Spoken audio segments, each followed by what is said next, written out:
हरियाणा के रहने वाले मोनू और संदीप का वक्त एक दूसरे के साथ ही गुजरता है।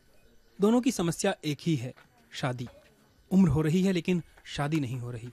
उम्मीद भी कम ही है क्योंकि लड़कियां हैं ही नहीं। हाँ, बहुत लोगों की शादी नहीं हो रही।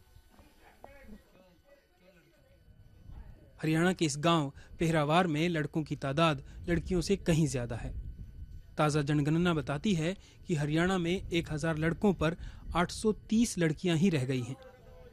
क्योंकि आजकल भ्रूण हत्या कर रहे हैं, लड़कियों को ज़्यादा लाइक करते हैं और लड़कियों को कम, तो इसलिए वो पहले उनकी जांच करा के तो उसको भ्रूण हत्या करवा देते हैं। तो इसलिए लड़कियों के उसके लिए कुछ समाधान करना होगा। पास ही में रहते हैं ईश्वर शर्मा। उनके 2 जवान बेटे हैं। दोनों के लिए दुल्हन की काफी तलाश की गई, लेकिन आसपास कहीं कोई लड़की नहीं मिली। फिर किसी जानकार की मदद से उन्होंने किसी दूसरे राज्य में लड़कियां खोजी।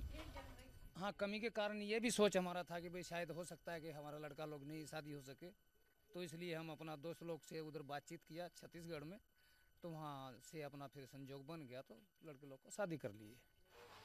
ईश्वर शर्मा के बेटों की शादी हो गई है। उनके बच्चे भी हैं। छोटे बेटे की तो एक बेटी भी है। वह जानते हैं कि ज्यादातर लोग बेटियां पसंद नहीं करते क्योंकि बेटी की शादी में भारी भरकम दहेज देना होता है, जबकि बेटा घर और खेत संभाल सकता है।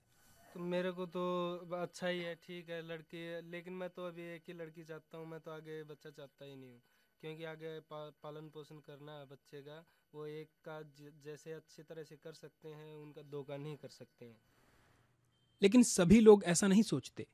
गांव में ही नहीं, शहरों में भी लोग अपने वारिस के रूप में बेटा चाहते हैं क्योंकि नाम बेटे से आगे चलता है।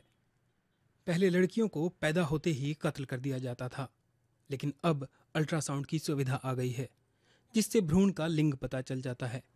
हालांकि भारत में लिंग पहचान गैर कानूनी है, लेकिन बहुत से डॉक्टर इसका पालन नहीं करते। वे महज 500 रुपए में ये सुविधा आराम से दे देते हैं। पहले लोग ज्यादा पढ़े लिखे नहीं थे, उन्हें अल्ट्रासाउंड और एबॉर्शन का पता ही नहीं था। अब तो लोग काफी कुछ जान गए हैं और अब तो गांव के मुकाबले शहरों में लड़कियां काफी कम हैं। भारत की आबादी की संरचना के लिहाज से ये कोई अच्छी बात नहीं है। मोनू और संदीप की तरह कई राज्यों में लड़कों को शादी के लिए लड़कियां नहीं मिल रही हैं। हालांकि हो सकता है ये कमी ही भारतीय पुरुषों को समझाए कि महिलाओं की कीमत क्या है।